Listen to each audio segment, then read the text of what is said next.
There's a list you'll never see. It's not on a server. It's not in the cloud. It's not even written down, but it exists. A silent ledger, maintained by a handful of people you will never meet. People who decide, quietly, coldly, who lives, and who dies, not in a courtroom, not in war, not even through crime, but through choice, calculated, controlled, global. You've seen their fingerprints without even knowing it. A civil war erupts funded on both sides, a cure withheld until a price is agreed. A region destabilized, not by nature but by design. These are not accidents, they are strategies. And behind them is a network, a web of power so vast it doesn't just influence governments. It manages them. They are not presidents, they are not prime ministers. Those are the actors. The real directors sit in the shadows. They wear no flags. They own no allegiance.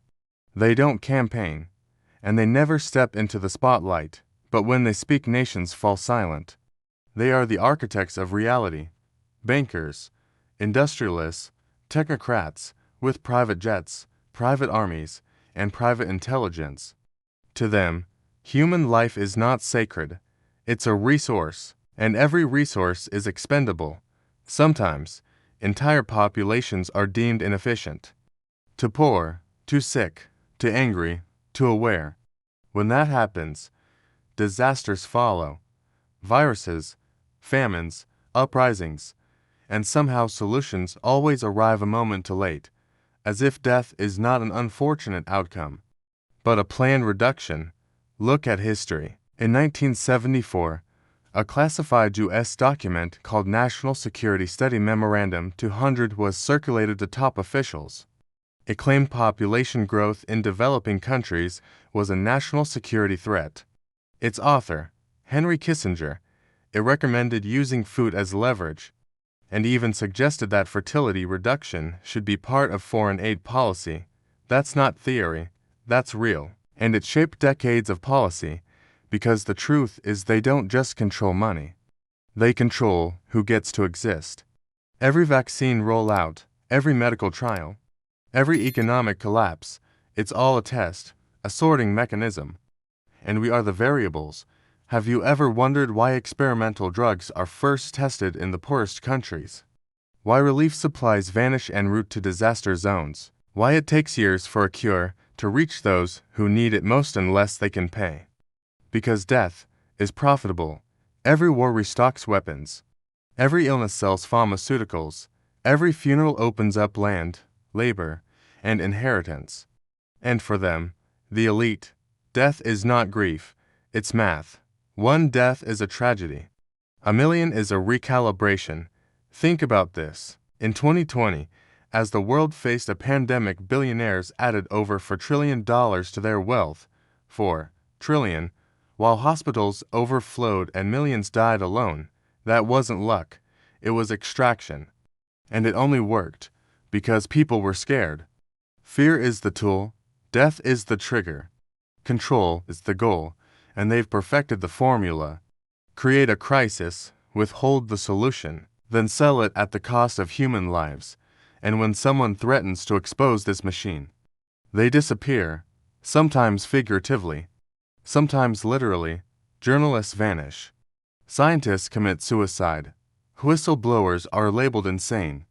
Because when life is a currency, truth is treason. There's no courtroom for this, no debate, because those who could act are already bought.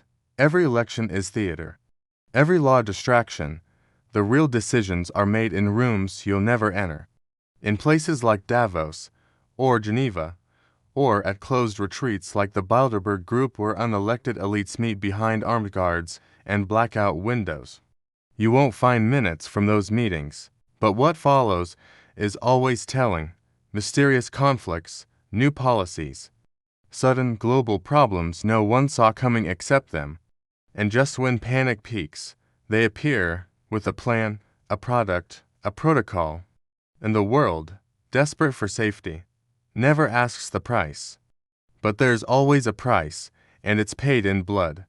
This isn't science fiction. This is happening, now, quietly, efficiently, in labs, in boardrooms, in think tanks funded by shadowy donors, and each of them carries the same belief: too many people. Not enough order, so they engineer order, not by building, but by removing. The sick, the poor, the rebellious, the curious. All liabilities to the world they want to shape. A world run by algorithms, surveilled by drones, obeyed without question, and if you resist, you're labeled dangerous, a threat to progress. They've even coined the term, useless eaters. That's how some elites describe you, not as a person, but a burden. A number to be reduced for sustainability. Depopulation is no longer whispered, it's discussed openly. In 2010, Bill Gates said, if we do a really great job on new vaccines, healthcare, and reproductive health services, we could lower population by perhaps 10 to 15% lower by improving health. Ask yourself how. Because they've inverted everything. What sounds helpful hides intent. What sounds safe masks control. They fund both sides of every crisis. They sell the disease and the cure. They starve nations, then offer aid with strings. And every step leads to fewer people and more control for them. Even the food you eat is manipulated, processed, engineered, owned. Corporations now own the seeds themselves. Natural growth has been replaced by patented, pesticide-resistant strains. You can't grow your own food without permission. And one failed harvest, entire communities collapse. Dependency is the point, because if they control food, they control survival. If they control medicine, they control your body. If they control money, they control your time. And if they control life, they control death. And that's the ultimate power. Not to kill, but to choose.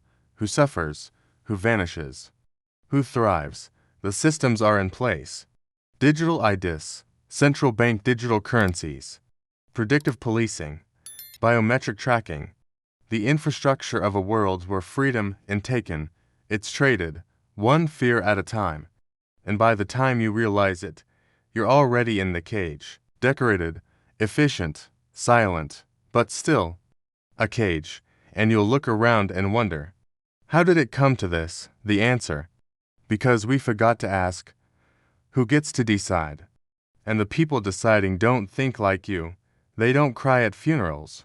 They don't mourn the lost. They don't fear death. They allocate it, with precision, with policy, with power, and unless something changes, the next name on their unwritten list might be yours. Or worse, you'll never know you were chosen.